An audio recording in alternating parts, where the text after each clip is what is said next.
ఓం నమో వెంకటేశాయ. విరాజమానోజ్వలపీతవాసం విశాలవక్షస్థల కౌస్తుభశ్రియం భజే కిరీటాంగదరత్నకుండలం నమస్తులస్యావనమాలమాంకితం.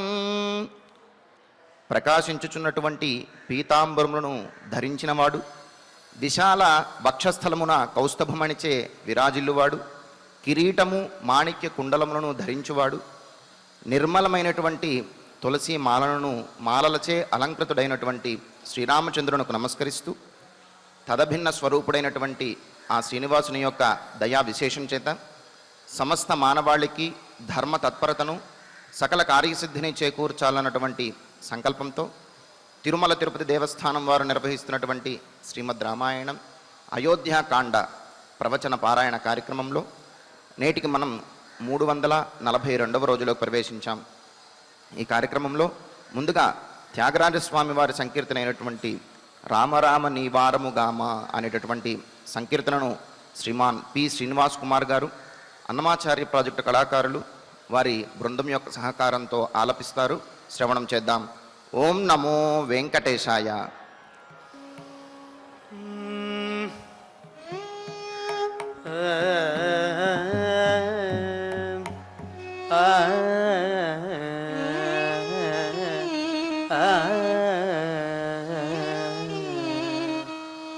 శ్రీరామ రామ రామేతి రమే రామే మనోరమే. శ్రీరామ రామ రామేతి రమే రామే మనోరమే. సహస్రనామ తత్తుల్యం రామనామవరణనే. సహస్రనామ తత్తుల్యం రామనామ వరణనే.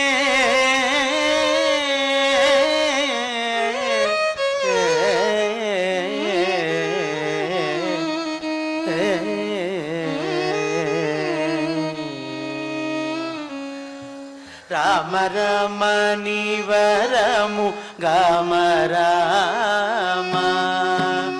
రామ రమ నీవరము గామ రామ.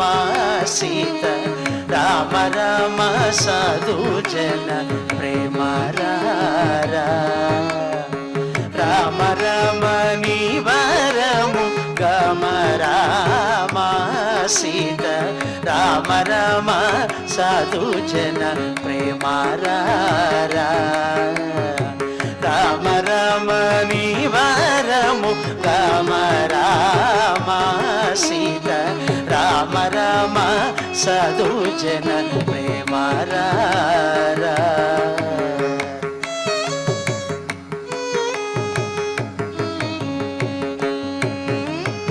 మెరుగు చేలము గట్టుకో మెల్లరారా. మెరుగు చేలము గట్టుకో మెల్లరారా. రామ కరకు బంగారు సొమ్ములు కదలరారా. మెరుగు చేలము గట్టుకో మెల్లరారా. రామ కరకు బంగారు సొమ్ములు కదలరారా. రామ రమ నీవరము గామ రామ. సీత రామ రమ సాధుజన ప్రేమ రారా.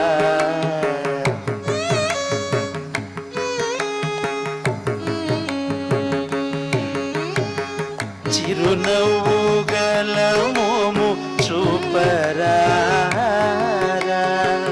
చిరునవ్వు గల మోము చూపరారా. రామ కరుణతో నన్నెల్లప్పుడు కావరారా. చిరునవ్వు గల మోము చూపరారా. రామ కరుణతో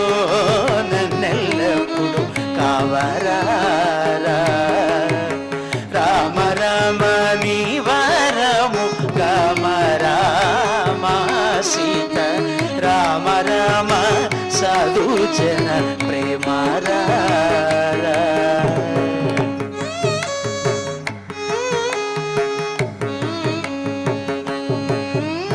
కందర్ప సుందరానంద కందరా కందర్ప సుందరానంద కందర్ప సుందరానంద కందరా నీకు వందనము చేసెద గోవిందరా కందర్ప సుందరానంద కందరా నీకు వందనము చేసెద గోవిందరా రామ రామ నీ వరము గమ రామ సీత రామ రామ సాధుజన ప్రేమారా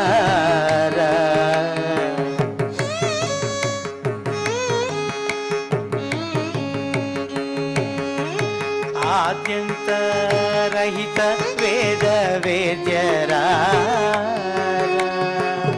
ఆద్యంత వేద వేద్యరహితరా ఆద్యంతరహిత వేద వేద్యరా భవ వైద్యనే నీ వడనైకి వేగరా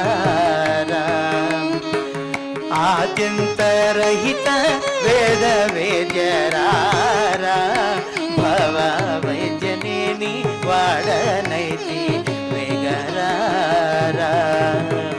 రామ రామ నీ వరము కామ రామ సీత రామ రామ సాధుజన ప్రేమారా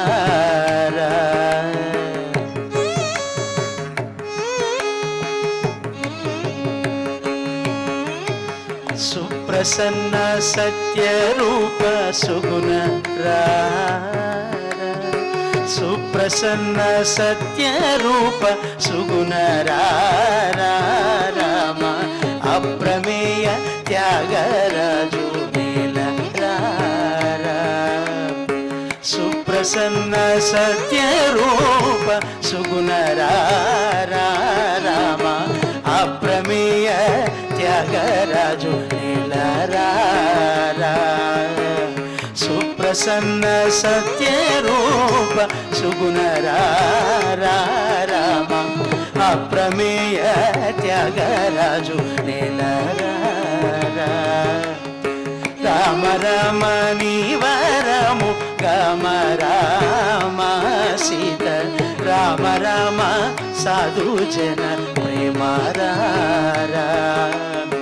రామ రామ నీ వరము గమ రామ సీత రామ రామ సాధుజన ప్రేమారా రామ రామ నీ వరము గమ రామ సీత రామ రామ సాధుజన ప్రేమారా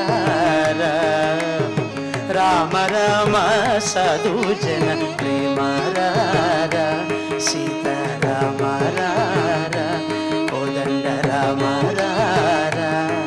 జయ రామ సీత రామ సుగుణ రామ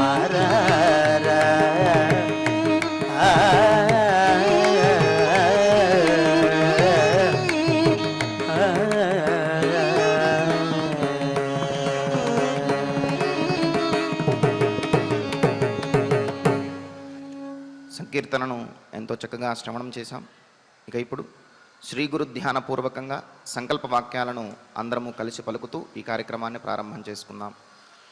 శ్రీ గురు ధ్యానం గురుర్బ్రహ్మా గురుర్విష్ణు గురుర్దేవో మహేశ్వరః గురుః సాక్షాత్ పరం బ్రహ్మ తస్మై శ్రీ గురవే నమః. శ్రీనివాస ధ్యానం శ్రీ వెంకటాద్రి నిలయః कमलाकामुकः पुमान् अभङ्गुरविभूतिर्नः तरङ्गयतु मङ्गलम्। अथ सङ्कल्पः श्रीमदादिवराहक्षेत्रे विराजमानस्य श्रीपद्मावतीजानेः अखिलाण्डकोटिब्रह्माण्डनायकस्य श्रीरामचन्द्ररूपान्तरस्य भगवतः श्रीवेङ्कटेश्वरस्वामिनः सन्निधौ हनुमत्सीतालक्ष्मण भरतशत्रुघ्न परिवारसमेत श्रीरामचन्द्र परब्रह्मणः परिपूर्णानुग्रहेण अस्मिन् भुवने समस्ताधिव्याधीनां निवारणार्थं भारतवर्षे विद्यावित्तवाणिज्य कृषिवैद्यवैज्ञानिक देशरक्षणादिरङ्गेषु विद्यमानानाम् आस्तिकमहाजनानां सर्वेषां सकुटुम्बानाम् आयुरारोग्यैश्वर्य सद्बुद्धीत्यादि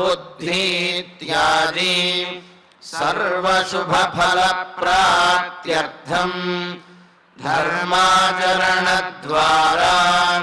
श्रीरामराज्यस्य पुनर्व्यवस्थापनार्थम् उद्योगार्थिनां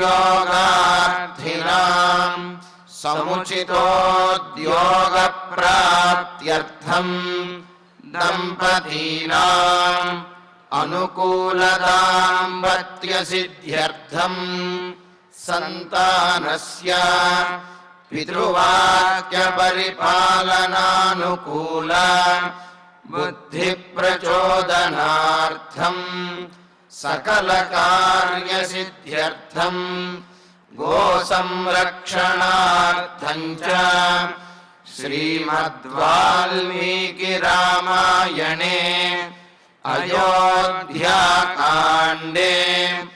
यथाशक्ति श्लोकव्याख्यानपुरःसरम् 40 सर्गयोः श्लोकपारायणम् तथा श्रीधन्वन्तरिमन्त्रपारायणम् च अन्योन्यसाहाय्येन आचार्यमुखेन करिष्यामहे। श्रीवाल्मीकिप्रार्थना। कूजन्तं राम रामेति मधुरं मधुराक्षरम् आरुह्य कविताशाखां वन्दे वाल्मीकिकोकिलम्। श्री आञ्जनेयप्रार्थना। मनोजवं मारुततुल्यवेगम् जितेन्द्रियं बुद्धिमतां वरिष्ठम् वातात्मजं वानरयूथमुख्यम् श्रीरामदूतं शिरसा नमामि। श्रीरामायण प्रार्थना। वाल्मीकिगिरिसम्भूता रामसागरगामिनी पुनातिभुवनं पुण्या रामायण महानदी। श्रीराम प्रार्थना।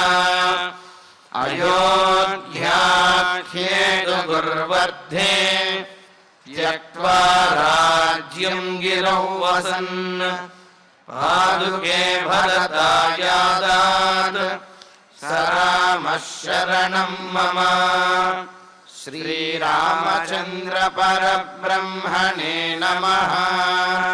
అథ శ్రీమద్ రామాయణే ఆదికావ్యే అయోధ్యాకాండే చత్వారింశః సర్గః. శ్రీమన్నారాయణ చరణౌ శరణం ప్రపద్యే. శ్రీమతే నారాయణాయ నమః. శ్రీరామాయ నమః. యమిచ్ఛేత్ పునరాయాంతం నైనం దూరమనువ్రజేత్ ఇత్యమాత్య మహారాజం ఊచుర్దశరథం వచః. అమాత్యులనే వాళ్ళు ఎలా ఉండాలనే విషయాన్ని మనకు చక్కగా తెలియజేస్తూ వాళ్ళు ప్రవర్తిస్తూ ఉన్నారు. సమయానికి అవసరమైనటువంటి విషయములను గుర్తు చేసేవాళ్ళు, అనవసరమైనటువంటి విషయములను దూరం చేసేవాళ్ళు. అంతేకాదు సరి అయినటువంటి సందర్భంలో సరి అయిన సలహా ఇచ్చేటటువంటి వారు, రాజుని సరి అయిన మార్గంలో ఉంచగలిగే వారినే అమాత్యులు అని అన్నారు. మరి ఇక్కడ పరిస్థితి ఏమిటి? సుమంత్రుల వారు రథాన్ని ముందుకు పోనిస్తూ ఉంటే ఆ రథంలో సీతారామ లక్ష్మణులు ముగ్గురు కూడా వనవాసానికి వెళ్ళిపోతూ ఉంటే ఎంతో కోలాహలంగా ఉన్నది. మరి ఆ రథం చుట్టూ, రథం వెనకాల కూడా ఎంతోమంది పరిగెత్తుకుంటూ వస్తూ ఉన్నారు. వారందరినీ చూస్తూ దశరథ మహారాజు వెనక నుంచి పిలుస్తూ ఉన్నాడు. అది వినిపించుకుంటూ కూడా రథాన్ని ముందుకే పోనిస్తూ ఉన్నారు. రామచంద్రమూర్తి యాహి యాహీతి రాఘవ, సుమంత్రుడు వారితో అంటున్నాడు, సుమంత్ర మీరు ముందుకు పోనీండి రథాన్ని అని చెప్పి ముందుకు పోనిమ్మని అంటుంటే సుమంత్రుల వారు ఆ చుట్టూ ఉన్నటువంటి ఆ రథాన్ని వెంటబడి వస్తున్నటువంటి అంతఃపుర సేవకులు ఎవరైతే ఉన్నారో వారికి, ప్రజలకి నమస్కరించి వారి అనుమతి తీసుకుని రథాన్ని మరింత వేగంగా ముందుకు పోనిస్తూ ఉన్నారు. మరి సీతారామ లక్ష్మణులు అలాగ వనవాసానికి వెళ్ళిపోతూ ఉన్నారు. అయితే అంతఃపుర సేవకులు మాత్రం ఆగారు, కానీ కొంతమంది పురప్రజలు ఎవరైతే ఉన్నారో పురప్రజలు మాత్రం ఇంకా ఆ రథాన్ని అనుసరిస్తూనే ఉన్నారు. అంతేకాదు అంత దూరంలో దశరథ మహారాజు కూడా ఆ రథం వెళుతున్న వైపునే, అటువైపుగానే ఇంకా తన అడుగులు వేస్తూ మునుముందు కదులుతూ ఉన్నాడు. రథాన్ని అనుసరిస్తూనే ఉన్నాడు. విలపిస్తూ, పడుతూ, లేస్తూ, నడవలేక నడుస్తూ, మాట్లాడలేక మాట్లాడుతూ, మరి తన ఆ 350 మంది భార్యలు, కౌసల్య సుమిత్ర భార్యలు, వీళ్లతో కలిసి ఆయన మునుముందుకే వస్తూ ఉంటే మరి రాముడేమో నమస్కరించి ఆయన ముందుకు వెళ్ళిపోతూ ఉన్నాడు. దశరథ మహారాజేమో వదలకుండా ఇంకా రాజవీధిలో రాముడు వెళ్ళే మార్గం గుండానే ఆ మార్గం వైపుకే వెళుతూ ఉన్నాడు. ఇంతలో అమాత్యులు దశరథ మహారాజుకి ఒక చక్కని మాట అంటే ఆ సందర్భంలో గుర్తు చేయవలసినటువంటి మాటను చెప్పారు. ఏమని? కాలోచితమైనటువంటి కర్తవ్యం తెలిసినటువంటి వారైనా, శాస్త్రములన్నీ కూడా తెలిసినటువంటి వారైనా మంత్రులు 8 మంది దశరథ మహారాజు యొక్క ఆస్థానంలో ఉన్నారు కదా. మరి వారు దశరథ మహారాజుని విధంగా సూచిస్తూ దశరథుణ్ణి వెనుకకు మరల్చుతున్నారు, దశరథుణ్ణి ఆపుతున్నాడు. లేకపోతే దశరథుడు ఇంకా రాముని యొక్క రథం వెళుతున్న వైపే వెళ్ళిపోతూ ఉన్నాడు. అలా వెళుతున్న దశరథుణ్ణి తమ మాటలతోటి ఆపుతున్నారు. ఏమని ఆపుతున్నారు? యం పునః ఆయాంతం ఇచ్చేత్. మహారాజా, ఎవరైతే మరలా తిరిగి రావాలి అని కోరుకుంటామో, ఎవరైనా ఏ ప్రయాణమై వెళుతున్నటువంటి ఎవరినైతే మరలా వారు త్వరగా తిరిగి రావాలి, కార్యాన్ని చక్కబెట్టుకుని క్షేమంగా వెళ్ళి లాభంగా రావాలి అని ఎవరి విషయంలో అయితే మనం కోరుకుంటామో వారిని ఎక్కువగా అనుసరించి వెళ్ళకూడదయ్యా అని చెప్పి వాళ్ళు చెప్పారు. పునః ఆయాంతం ఇచ్చేతు. ఎవరినైతే మరలా క్షేమంగా తిరిగి రావాలి అని చెప్పి కోరుకుంటామో ఏనం అటువంటి వారిని, అటువంటి నీ కుమారుడు మరలా క్షేమంగా తిరిగి రావాలని నువ్వు కోరుకుంటున్నావు కదా. కావున అలా కోరుకునేటువంటి వారు, అలా వెళ్ళేటటువంటి వారిని నా అనువ్రజేతు, దూరం నా అనువ్రజేతు, ఎక్కువ దూరం అనుసరించి వెళ్ళకూడదు అని అన్నారు. అంటే ఏదో కొంత దూరం అనుసరించి వెళ్ళవచ్చు, ఇంటి ప్రాంగణం వరకో లేకపోతే తన సీమ ఎంతవరకు అయితే ఉన్నదో, తాను ఉండేటటువంటి నివాసం ఏదైతే ఉన్నదో అంతవరకు అనుసరించి వెళ్ళొచ్చు. కానీ ఇక పూర్తిగా వాళ్ళ ఊరి వరకు అనుసరించి వెళితే అది కూడనటువంటి పని అని అన్నారు. సరే, పూర్తిగా వెళ్ళి దించి రావాలి అనుకుంటే అది వేరే విషయం. కానీ పంపించదలుచుకున్నప్పుడు మాత్రము తక్కువ దూరమే అనుసరించి వెళ్ళాలి తప్ప ఎక్కువ దూరం అనుసరించరాదు. నా అనువ్రజేత్ ఇది వచః మహారాజం ఊచుహు అని ఆ మంత్రులు మహారాజు అయినటువంటి దశరథునితోటి చెప్పారు. మహారాజా, మీరు ఎవరినైతే ప్రయాణమై వెళుతున్నటువంటి ఎవరైతే మళ్ళీ త్వరగా తిరిగి రావాలి అని చెప్పి ఎవరి విషయంలో మీరు కోరుకుంటారో వారిని ఎక్కువగా అనుసరించి వెళ్ళకూడదు స్వామి. అలా వెళ్ళినట్లయితే వాళ్ళ రాక మరింత ఆలస్యం అవుతుంది. కావున రాముడు కార్యాన్ని చక్కబెట్టుకుని క్షేమంగా తిరిగి రావాలని మీరు కోరుకుంటున్నారు. కావున ఎక్కువ దూరం రాముణ్ణి అనుసరించకూడదు. కావున మీరు ఆగండి అని చెప్పేశారు.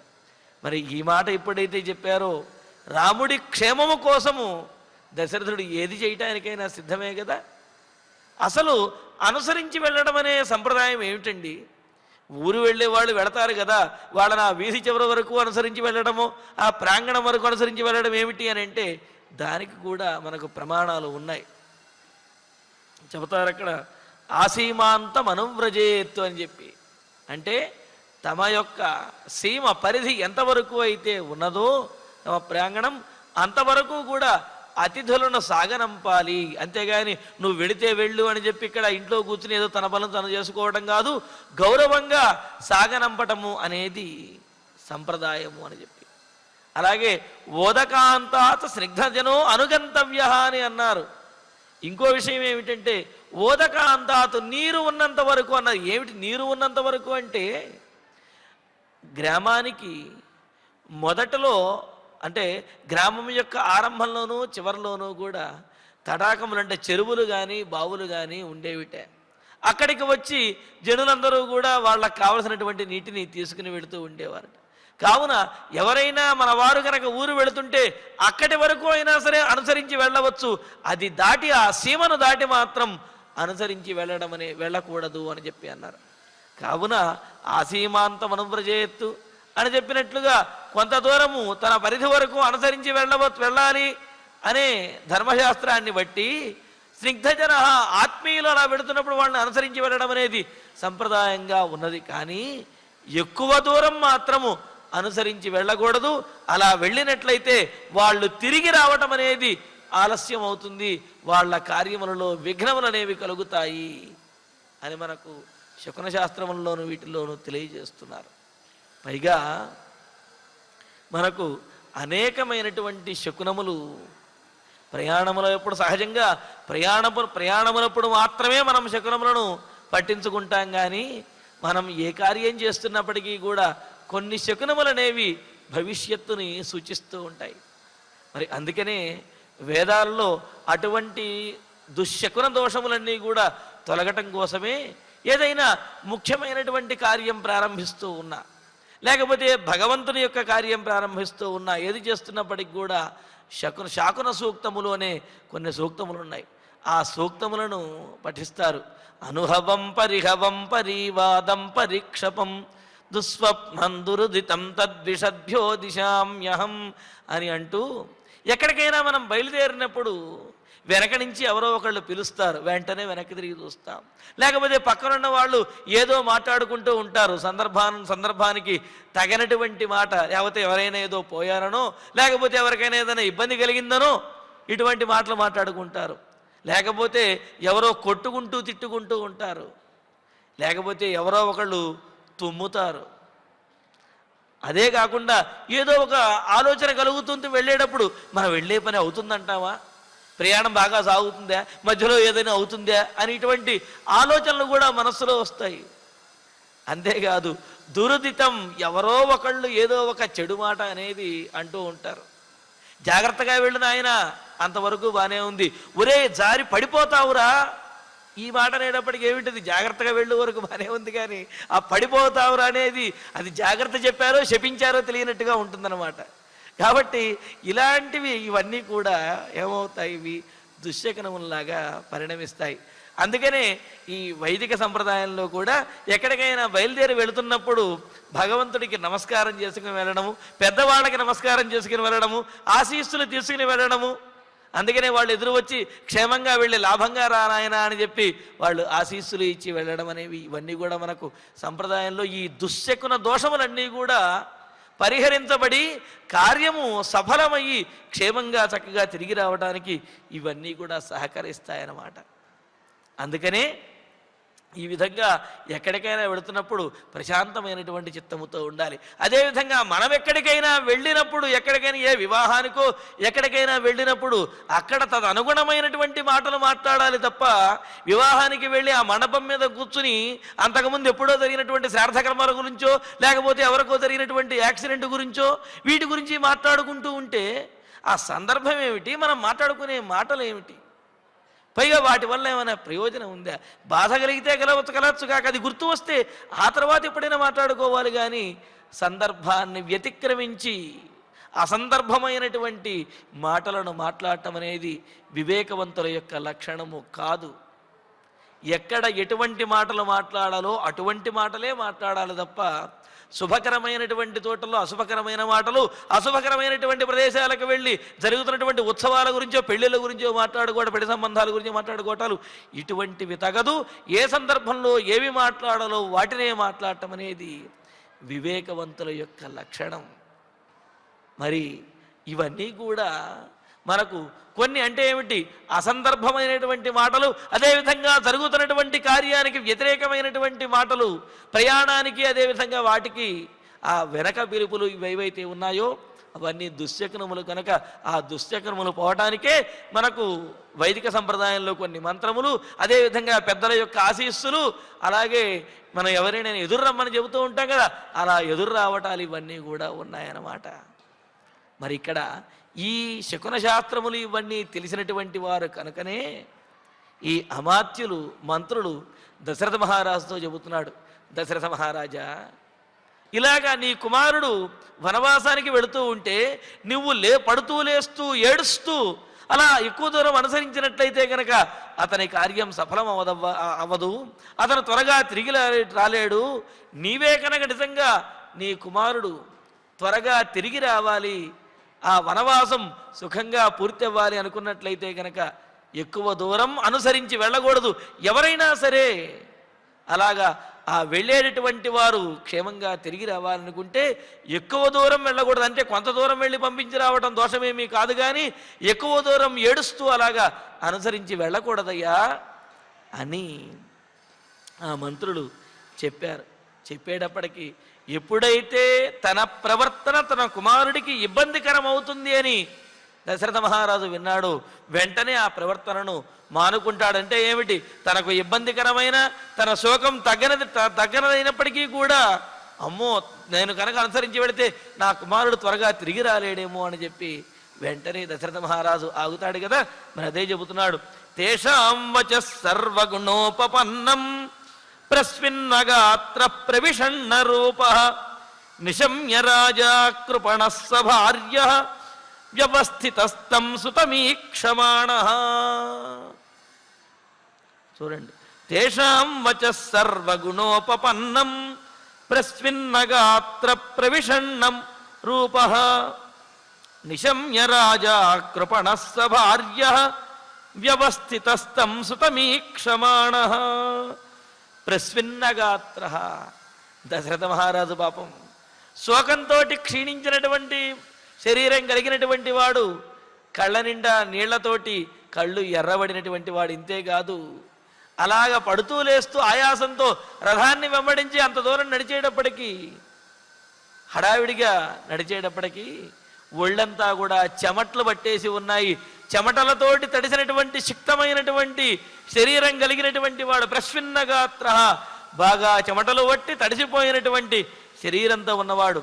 ప్రవిషన్న రూప, మిక్కిలి దుఃఖంతో, అసలు దుఃఖానికి ఒక రూపము గనక ఒక విగ్రహం గనక ఉన్నట్లయితే ఎలా ఉంటుంది అంటే దశరథ మహారాజులా ఉంటుంది అన్నట్లుగా అలాగా మిక్కిలి దుఃఖంతో ఆ ప్రవర్తన కలిగినటువంటి వాడు, రూపం కలిగినటువంటి వాడు, విషాదకరమైనటువంటి ఆకారంతో ఉన్నటువంటి వాడు.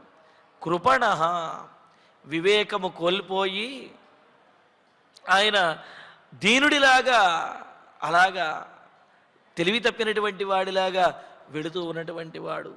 సభార్య, కౌసల్య మొదలైనటువంటి 350 మంది భార్యలతోటి పరివేష్టితుడై ఉన్నటువంటి వాడు రాజా ఆ దశరథ మహారాజు. తేషాం, మంత్రులు చెప్పినటువంటి ఆ మంత్రుల యొక్క సర్వగుణోపపన్నం వచః, చక్కగా ఆ సందర్భానికి తగినటువంటిది, ధర్మశాస్త్రబద్ధమైనటువంటిది, ఆ సందర్భంలో ఆచరించదగినటువంటిది, చేయవలసినటువంటి కర్తవ్యం వంటిదైన ఆ మాటలను, గుణములతో కూడినటువంటి ఆ మాటను వచః నిశమ్య విని సుతం తం ఈక్షమాణః, దూరంగా వెళ్ళిపోతున్నటువంటి తన కుమారుడైన రామచంద్రమూర్తిని ఈక్షమాణః, అలాగ చూస్తూనే, కన్నీళ్లతోటి ఆ విధంగా చూస్తూనే వ్యవస్థిత, అక్కడే ఆగిపోయాడు. అప్పటి వరకు హడావిడిగా ముందుకు కదులుతూ ఉన్నాడు, అటు ఇటు కదులుతూ తూలిపోతూ ముందుకు నడుస్తూ ఉన్నాడు. ఆయనను అనుసరించి ఆయన భార్యలు కూడా నడుస్తూనే ఉన్నారు. కానీ ఎప్పుడైతే అమాత్యులు, మంత్రులు చెప్పారో, ఎవరినైతే త్వరగా తిరిగి రావాలని కోరుకుంటారో వారిని ఎక్కువ దూరం అనుసరించకూడదు అని ఎప్పుడైతే మంత్రులు చెప్పారో, అలా ధర్మశాస్త్రబద్ధమైనటువంటి సకల గుణములతో కూడినటువంటి సందర్భోచితమైనటువంటి ఆచరణ యోగ్యమైనటువంటి ఆ మాటను విన్న దశరథ మహారాజు చెమటలు పట్టే శరీరంతో ఉండి, దీనమైనటువంటి స్థితిలో ఉండి, అసలు దుఃఖానికి రూపంలాగా ఉన్నటువంటి వాడైన ఆ దశరథుడు వారి మాటను విని రాముణ్ణి తదేక దృష్టితోటి ఆ రథంలో వెళుతున్నటువంటి రాముణ్ణి చూస్తూ అలాగే దీనంగా నిస్సహాయ స్థితిలో నిలబడి ఉండిపోయాడు. చూడండి, ఎంత మహారాజు అయినప్పటికీ కూడా, శాసించేవాడైనప్పటికీ కూడా, తనకు చెప్పినటువంటి మాట ధర్మయుక్తమైనది కనుక అయినట్లయితే దాన్ని పాటించి తీరాలి, ఎటువంటి స్థితిలో ఉన్నప్పటికీ కూడా. అంతేగాని నేను ఇలా ఏడుస్తూ ఉంటే నువ్వు ధర్మపన్నాలు చెబుతావా అని చెప్పి ఆ మంత్రుల మీద విసుక్కోలేదు దశరథ మహారాజు. వారు చెప్పినటువంటి మాటలో ఉన్న గుణం ఏదైతే ఉన్నదో, మంచి ఏదైతే ఉన్నదో దానిని మాత్రమే గ్రహించారు. కావున అధికారి యొక్క లక్షణము కూడా ఇలాగే ఉండాలి. తనకంటే తక్కువ స్థాయి ఉన్నటువంటి వారు చెప్పినప్పటికీ కూడా తనకు సలహా ఇచ్చినటువంటి వారి మాటలో ఉన్న నిజానిజాలను పరిశీలించి వారి మాటను పాటించాలి అనే విషయాన్ని కూడా ఇక్కడ తెలియజేస్తున్నారు. అందుకే అంటారు కదా, సఖిం సఖా సాధు నశాస్తి యోధిపం హితాం నయః సంశృణుతే సఖిం ప్రభు సదానుకూలేషు చ కుర్వతే రతిం నృపేష్వమాత్యేషు చ సర్వసంపదః. సఖిం సఖా సాధు నశాస్తి యోధిపం, ఎవడైతే రాజుకి సరైన సందర్భంలో చక్కటి ఉపదేశాన్ని, చక్కటి ధర్మాన్ని చెప్పడో అటువంటి మంత్రి కిం సఖా, అటువంటి స్నేహితుడు కానీ, అటువంటి మంత్రి కానీ, అతడు కుత్సితమైనటువంటి మంత్రి, కుత్సితమైనటువంటి స్నేహితుడు అవుతాడు. స్నేహితుడు అంటే ఎలా ఉండాలి?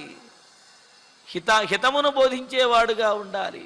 పాపాన్ నివారయతి యోజయతే సుఖాయ అని చెప్పినట్లుగా పాపకార్యం చేస్తుంటే వారించేటటువంటి వాడు స్నేహితుడు, సుఖవంతమైనటువంటి హితకార్యం చేస్తుంటే ప్రోత్సహించేవాడు స్నేహితుడు. అంతేగాని పాపకార్యాలు చేస్తుంటే ఎందుకురా నేనున్నాను కదా నువ్వు చెయ్యి అని చెప్పేవాడు వాడు స్నేహితుడు కాదు. అలా చెప్పేటటువంటి వాడిని స్నేహితుడిగా పరిగణించకూడదు, వాడి మాట వినకూడదు అని చెప్పి అన్నారు. కావున ఎవడు నిజమైనటువంటి స్నేహితుడు, ఎవడు నిజమైనటువంటి మంత్రి అంటే పాపకార్యముల నుండి నివృత్తి చేసేవాళ్ళు, అంటే వారించేవాడు, పుణ్యకార్యములు ధర్మాలు ఆచరించేటప్పుడు ప్రోత్సహించేటటువంటి వాడు, అటువంటి వాడే నిజమైనటువంటి మిత్రుడు అని అన్నారు. మరి నిజమైనటువంటి మంత్రి కూడా ఎవరు అంటే ఈ విధంగా ఉండేవాడు. అలాగే ఎవరైతే రాజుకు మంచిని బోధించరో వాడు కుత్సితుడైనటువంటి దుర్మార్గుడైనటువంటి మంత్రి. అంతేకాదు, ఏ రాజు అయితే మంత్రులు చెప్పేటటువంటి ధర్మపరమైనటువంటి మాటలను వినిపించుకోడో వాడు కిం రాజా కిం ప్రభు అన్నారు. కిం ప్రభు అంటే కుత్సితమైనటువంటి దుష్టుడైనటువంటి రాజు అని చెప్పన్నారు. కావున తన మంత్రులు చెప్పేటటువంటి ధర్మములను వినిపించుకోని రాజు దుష్టుడైనటువంటి రాజు. కావున మంత్రులు రాజులు ఎప్పుడైతే ధర్మపరమైనటువంటి మార్గంలో పయనిస్తారో, ధర్మములన్నింటినీ కూడా సమయానికి గుర్తు చేసుకుంటూ ఒకరి మాట ఒకరు వింటూ ముందుకు సాగుతారో, అటువంటప్పుడే ఆ రాజ్యంలో సకల సంపదలు కూడా వనగూడుతాయి. అదేవిధంగా ప్రజలందరూ కూడా సుఖముగా ఉండగలుగుతారు. అంతేగాని సలహా ఇచ్చేటటువంటి వాడు గనక వివేకవంతుడు కాకపోతే, ఈ సలహా ఇచ్చేవాడి యొక్క మాట రాజు గనక విన్నట్లయితే ప్రజలందరి యొక్క ఆగ్రహానికి కూడా లోనవ్వవలసి వస్తుంది, ప్రజలందరి ఆగ్రహానికి పాత్రుడవుతాడు. సలహా ఇచ్చేటటువంటి వాడు గొప్పవాడు, ధర్మాత్ముడైనప్పటికీ కూడా రాజు గనక సరైనటువంటి వాడు కాకుండా ఇతని మాట గనక వినకపోయినట్లయితే అప్పుడు కూడా ప్రజల యొక్క ఆగ్రహానికి పాత్రుడు కావలసి వస్తుంది. కావున అటు సలహా ఇచ్చేటటువంటి వాడు, ఇటు రాజు, ఇరువురు కూడా చక్కని ధర్మం తెలిసినటువంటి వారు, సమయోచితమైనటువంటి నిర్ణయం తీసుకోగలిగినటువంటి వాళ్ళు అయినప్పుడే ఆ రాజ్యము సుభిక్షంగా ఉంటుంది, ప్రజలందరి యొక్క మన్ననలను కూడా పొందగలుగుతారు. అంతేగాని స్వార్థంతో సలహా ఇచ్చేటటువంటి వాళ్ళు, స్వార్థంతో ఏదో చేయాలనుకునేటువంటి వారు, వారిని ప్రజలు ఆదరించరు. తద్వారా ధర్మం అనేది నిలబడదు అని చెప్పి తెలియజేస్తున్నారు. అందుకనే ఇక్కడ తన మంత్రులందరూ కూడా ధర్మము తెలిసినటువంటి వారనే విషయం దశరథ మహారాజుకు తెలుసు. అందుకనే తేషాం వచః నిశమ్య, ఆ మంత్రులు చెప్పినటువంటి సందర్భోచితమైనటువంటి ధర్మపరమైనటువంటి శాస్త్రయుక్తమైనటువంటి ఆ మాటను, ఏ మాటను, ఎవరినైతే త్వరగా తిరిగి రావాలి అని కోరుకుంటామో వారు ప్రయాణమై వెళుతున్నప్పుడు ఎక్కువ దూరం అనుసరించి వెళ్ళకూడదు అనే మాట ఏదైతే ఉన్నదో ఆ మాటను విని దశరథ మహారాజు వెంటనే ఆగిపోయాడు. అక్కడే నుంచుని దూరంగా వెళుతున్నటువంటి తన కుమారుడిని రామచంద్రమూర్తిని అలా దీనంగా చూస్తూ ఉండిపోయాడు. తేషాం వచః సర్వగుణోపపన్నం ప్రస్విన్నగాత్ర ప్రవిషన్న రూపః నిశమ్య రాజా కృపణః స భార్యః వ్యవస్థితస్తం సుతమీక్షమాణః. దీంతో 40వ సర్గ పూర్తయినది. 41వ సర్గ అధ ఏకచత్వారింశః సర్గః తస్మిన్స్తు పురుష వ్యాఘ్రే వినిర్యాతి కృతాంజలౌ ఆర్తశబ్దోధ సంజజ్ఞే స్త్రీణామంతఃపురే మహాన్. దశరథుడు కూడా అక్కడే ఆ రాజవీధిలోనే ఆగిపోయారు. రాజాంతఃపురానికి చెందినటువంటి సేవకులందరూ ఆగిపోయారు, తల్లులు అందరూ కూడా ఆగిపోయారు. కొంతమంది పురప్రజలు మాత్రము ఆ రాముణ్ణి విడవలేక రథాన్ని వెంబడించి వెళుతూ ఉన్నారు. మరి రథము అలా చూస్తుండగానే చాలా దూరం వెళ్ళిపోయినది అలా చూస్తూ ఉన్నారు. మరి అలా రాముడు దూరం అయ్యేటప్పటికీ పురుషవ్యాఘ్రే తస్మిన్ కృతాంజలౌ వినిర్యాతి, పురుషశ్రేష్ఠుడైనటువంటి ధర్మస్వరూపుడైనటువంటి రామచంద్రమూర్తి కృతాంజలౌ అందరికీ కూడా నమస్కరిస్తూ, వినయంగా నమస్కరిస్తూ, అందరి అనుమతిని కూడా కోరుతూ అలాగా చేతులు జోడించిన వాడై వినిర్యాతి సతి మునుముందుగా ఆ రథంలో ముందుకు సాగుతూ ఉంటే ఆ తరువాత రాముడలా దూరమవుతున్న కొద్దీ కూడా అంతఃపురే స్త్రీణాం, ఈ అంతఃపురంలో ఉన్నటువంటి స్త్రీలు ఎవరైతే ఉన్నారో తల్లులు, అదేవిధంగా వీరి యొక్క పరిచారిక గణము, వీళ్ళందరూ కూడా మహాన్ ఆర్తశబ్ద సంయజ్ఞే, ఆ అంతఃపురంలో స్త్రీల యొక్క గొప్ప ఆర్తశబ్దము, హాహాకారము, ఆర్తనాదములాగా దుఃఖంతో కూడినటువంటి, శోకంతో కూడినటువంటి ఆర్తశబ్దము పెద్దగా వినిపిస్తూ ఉన్నది. వాళ్ళ యొక్క శోకములు చాలా బిగ్గరగా పెద్దగా అయోధ్యానగరం అంతా వ్యాపించేంతగా వినిపిస్తూ ఉన్నాయి. అంతగా అంతఃపురంలో ఉన్నటువంటి వారందరూ కూడా రాముడు దూరం అవుతున్నాడు అని చెప్పి శోకిస్తూ ఉన్నారు. అలా శోకిస్తూ అనాథస్య జనస్యాస్య దుర్బలస్య తపస్వినః యోగతి శరణం చాసీత్ సనాథక్వను గచ్చతి. ఇంకా అనుకుంటున్నారు, అనాథస్య దుర్బలస్య, అనాథులు దిక్కు లేనటువంటి వారికి, అంటే నాథుడు లేనటువంటి వారికి, దిక్కు లేనటువంటి వారికి, దుర్బలస్య బలహీనులైనటువంటి వారికి, తపస్విన కనికరించదగినటువంటి వారెవరైతే ఉంటారో, అంటే దయా స్వభావంతో ఎవరినైతే చూడాలో అటువంటి వారందరికీ కూడా యహ గతి, ఎవడైతే శరణమై ఉన్నాడో, ఎవడైతే ఆశ్రయనీయుడై ఉన్నాడో, ఎవరైతే వీళ్ళందరికీ కూడా గతి అయి ఉన్నాడో అటువంటి రామచంద్రమూర్తే సహా నాథ, అటువంటి రక్షకుడైనటువంటి రామచంద్రుడు క్వనుగచ్చతి, ఎక్కడికి వెళ్ళిపోతున్నాడు, మనకు దూరం అయిపోతున్నాడే అయ్యో అని చెప్పి వాళ్ళందరూ బాధపడుతున్నారు. చూడండి, అక్కడ బాధలో కూడా పరమాత్మ యొక్క తత్వాన్ని బోధించే విధంగా వాళ్ళ మాటలు ఉన్నాయి. మరి సరస్వతి ఆ విధంగా పలికిస్తుందన్నమాట. చూడండి, ఇక్కడ వీళ్ళేమో మనందరికీ నాయకుడైనటువంటి, మనందరికీ రక్షకుడైనటువంటి రామచంద్రమూర్తి ఎక్కడికి వెళ్ళిపోతున్నాడు, అయ్యయ్యో మనకు రాముడు దూరం అవుతున్నాడే అనే ఉద్దేశంతో వాళ్ళు అంటున్నప్పటికీ అందులో ఉన్నటువంటి పరమార్థం ఏమిటి అంటే, అనాథస్య, సమస్త లోకములలో కూడా తాను అనాథ అని అనుకునేవాడు, తన వారెవరు లేరు అని ఎవరైతే అనుకుంటారో అటువంటి అనాథలకు, దిక్కు లేనటువంటి వారికి, దిక్కు లేని వారికి దేవుడే దిక్కు అని అంటారు కదా, అటువంటి దిక్కుగా ఉన్నటువంటి వాడు, దుర్బలస్య బలహీనులు నిస్సహాయులు ఎవరైతే ఉంటారో వారందరికీ కూడా దిక్కుగా ఉన్నటువంటి వాడు, తపస్విన సమాధిలో ఉండి ఎల్లప్పుడూ కూడా తపస్సు చేస్తూ ధ్యానం చేస్తూ ఉండేటటువంటి వారు ఎవరైతే ఉన్నారో వారందరికీ కూడా, అస్య జనస్య, ఈ జనులందరికీ కూడా, యహ గతి, ఎవరైతే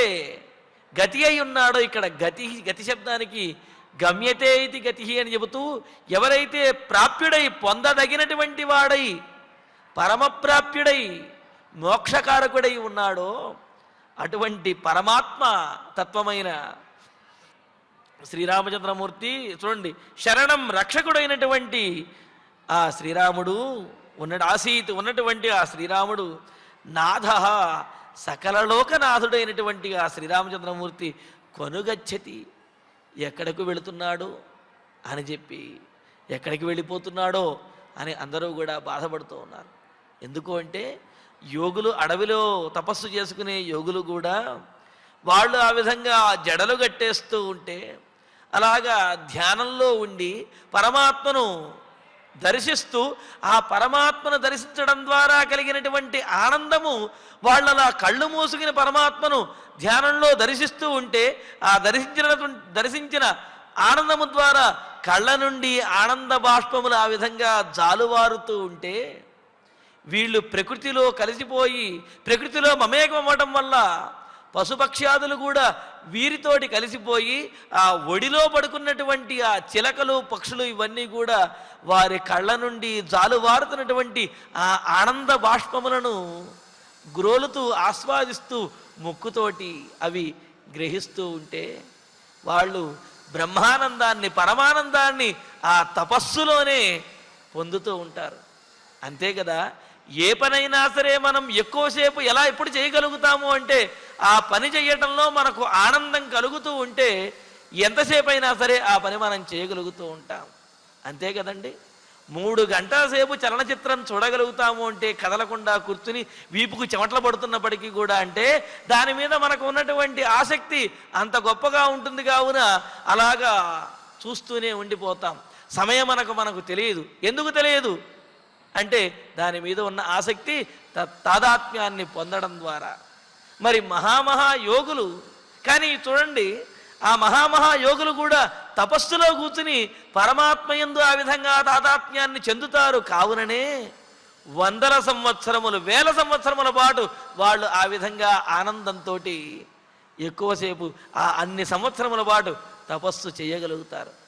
మనం ఇప్పటి కాలంలో ఓ అరగంట సేపు పూజ చేయాలి అంటేనే ఎప్పుడు పూర్తవుతుంది అని వెంటనే చేతికున్నటువంటి గడియారం చూసుకుంటూ ఉంటాం, పంతులు గారికి చూస్తూ ఉంటాం, స్వామి ఎప్పుడు పూర్తవుతుంది అని చెప్పి. కానీ అందులో ఉన్నటువంటి ఆనందాన్ని ఎప్పుడైతే తెలుసుకోగలుగుతామో అప్పుడు సమయం అనేది తెలియదు అనమాట. అందుకనే వారు అన్ని వేల సంవత్సరాల పాటు తపస్సు చేయగలుగుతారు. ఎందుకని? ఆ పరమాత్మ యందే మనస్సు లగ్నం చేసి, పరమాత్మ యందు ఆ మనస్సు లగ్నం చేయడం ద్వారా పరమాత్మను చూస్తూ వాళ్ళు ఆనందాన్ని, నిత్యమైనటువంటి ఆనందాన్ని పొందుతూ ఆ ఆనంద బాష్పాలు కూడా కళ్ళ వెంట వస్తూ ఉంటాయి. మరి ఆనందకరమైనటువంటి పనిని, హితమును చేకూర్చేటటువంటి పనిని ఎంత చేసినా ఇంకా చెయ్యాలనే అనిపిస్తూ ఉంటుంది కదా. గిరోధవా శ్రేయసి కేన తృప్యతే అని ఆనందం కలుగుతూ ఉంటే ఇంకా చాలు అని చెప్పి ఎవరికి అనిపిస్తుంది? అనిపించదు కదా. అందుకనే వేల సంవత్సరముల పాటు ఆ విధంగా తపస్సులో వారు ఆనందాన్ని పొందుతూ పరమాత్మను ధ్యానిస్తూ ఉంటారన్నమాట. అలాగే అందుకనే ఆ పరమాత్మ తత్వాన్ని బోధిస్తూనే ఇక్కడ అంతఃపుర స్త్రీలందరూ కూడా అంటున్నారు. ఏమంటున్నాడు? ఈ సమస్తమైనటువంటి లోకములలో అనాథలకు, అంటే దిక్కులేనటువంటి వారికి, నిస్సహాయ స్థితిలో ఉన్నటువంటి వారికి, తపస్విజనులు ఎవరైతే ఉంటారో వారందరికీ కూడా ఎవరైతే ఆశ్రయనీయుడై ఉన్నాడో, ఎవరైతే పరమ ప్రాప్యుడిగా ఉన్నాడో, ఎవరినైతే వీరందరూ కూడా ఆరాధించాలో అటువంటి ఆరాధ్యుడైనటువంటి పరమ ప్రాప్యుడైనటువంటి శ్రీరామచంద్రమూర్తి ఎక్కడకు వెళ్ళిపోతున్నాడు, మనకు దూరం అయిపోతున్నాడే అయ్యయ్యో అని చెప్పి వాళ్ళందరూ కూడా అంతగా విలపిస్తూ బాధపడుతూ ఉన్నారన్నమాట.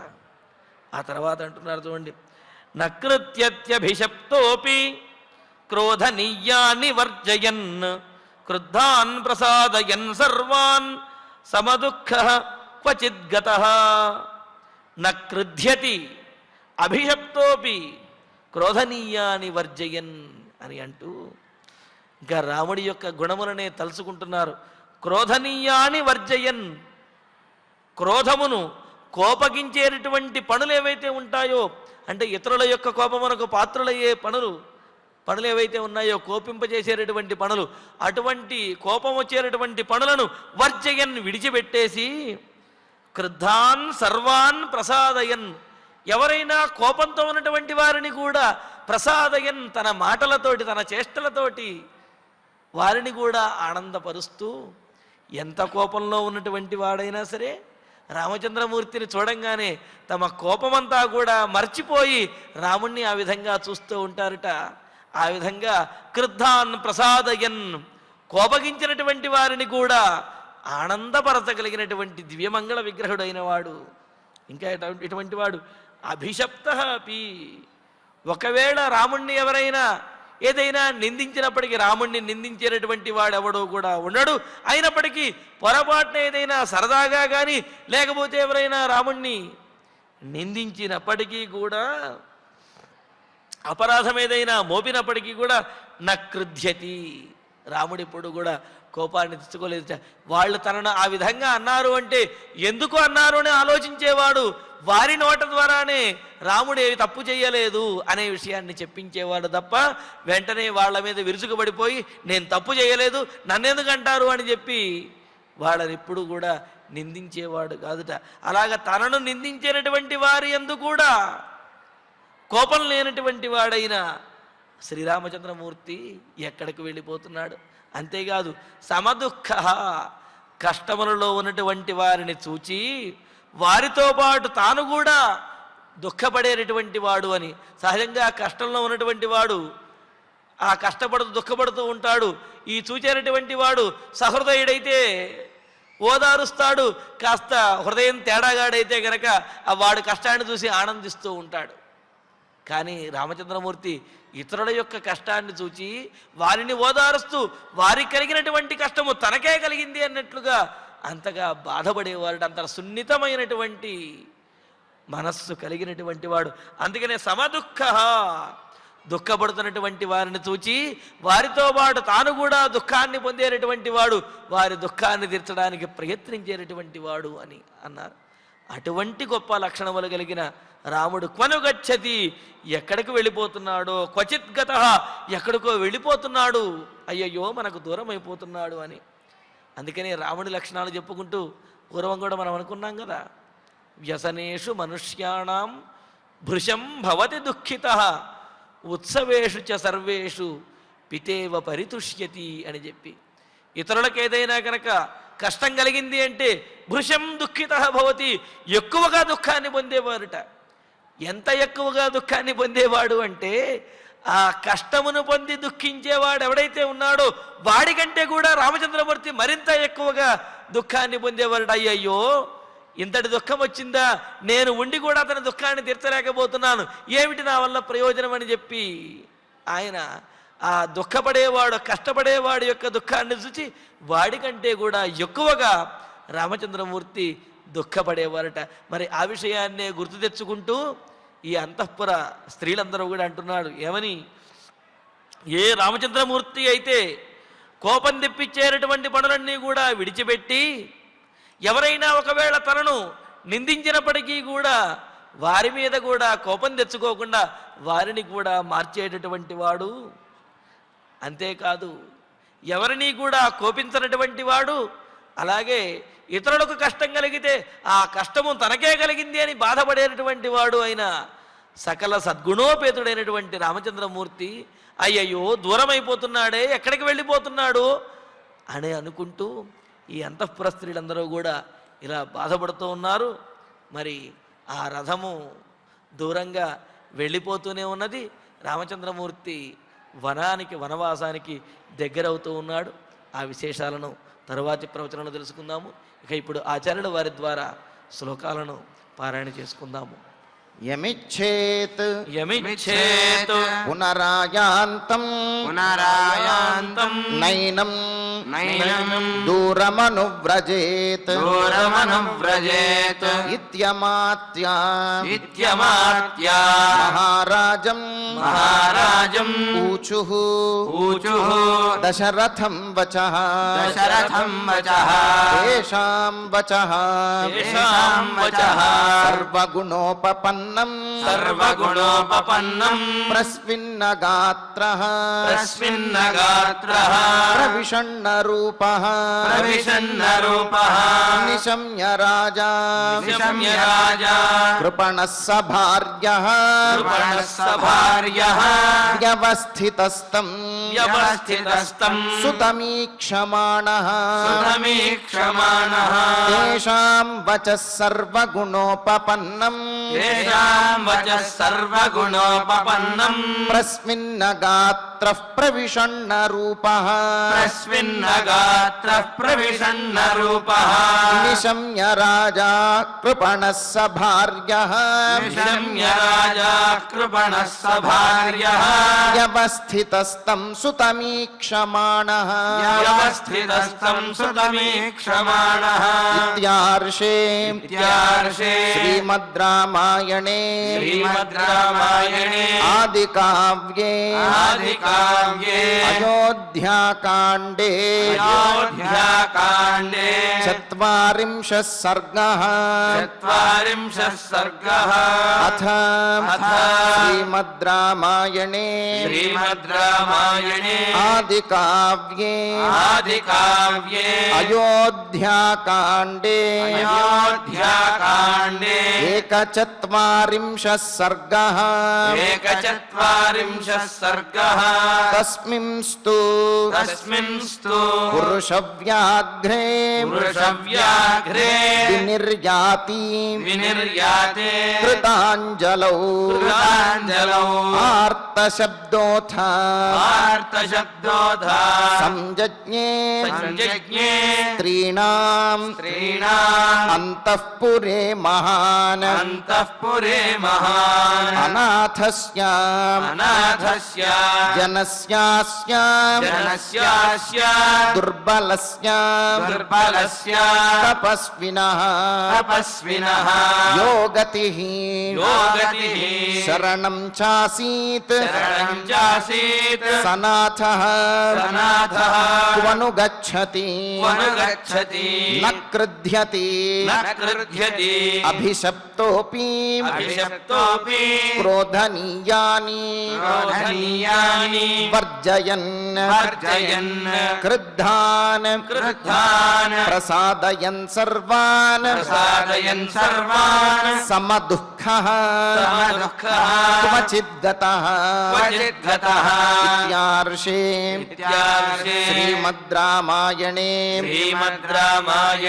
ఆదికావ్యే అయోధ్యాకాండే అయోధ్యాకాండే ఏకచత్వారింశే సర్గే ఏకచత్వారింశే సర్గే శ్లోకత్రయం శ్లోకత్రయం.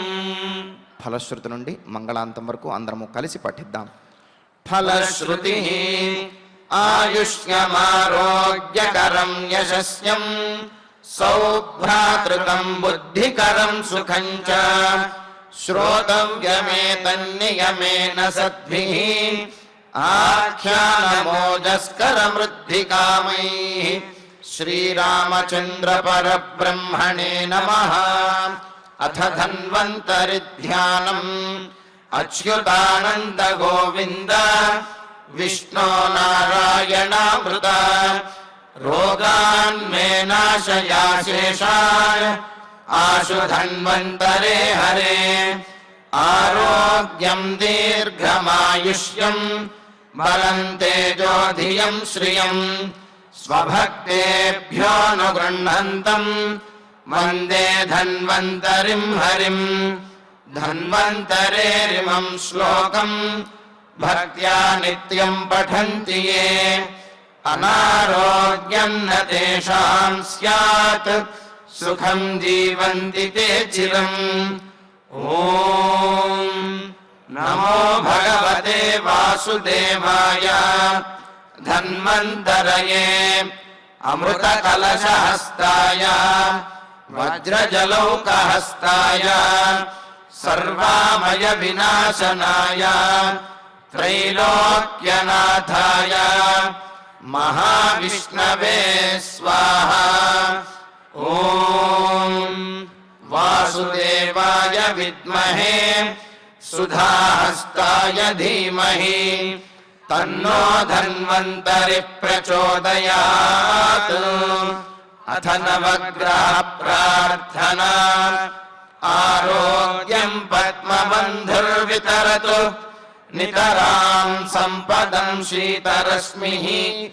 భూనాభం భూమిపుత్రః సకలగుణయుతాం వాగ్విభూతిం చ సౌమ్యః.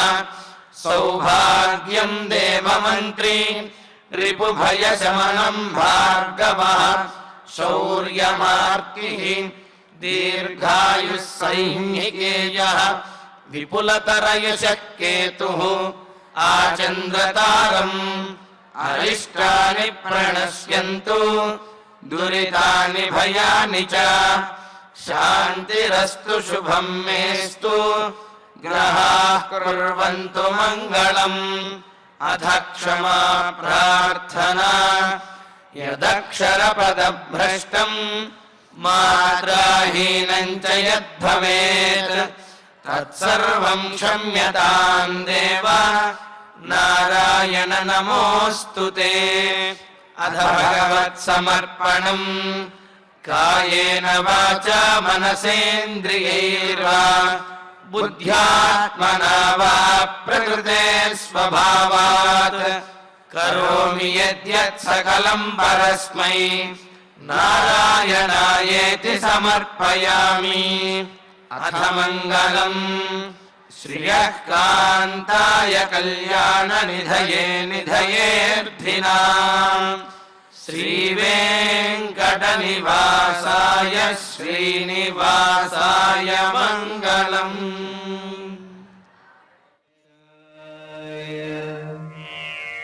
ఓం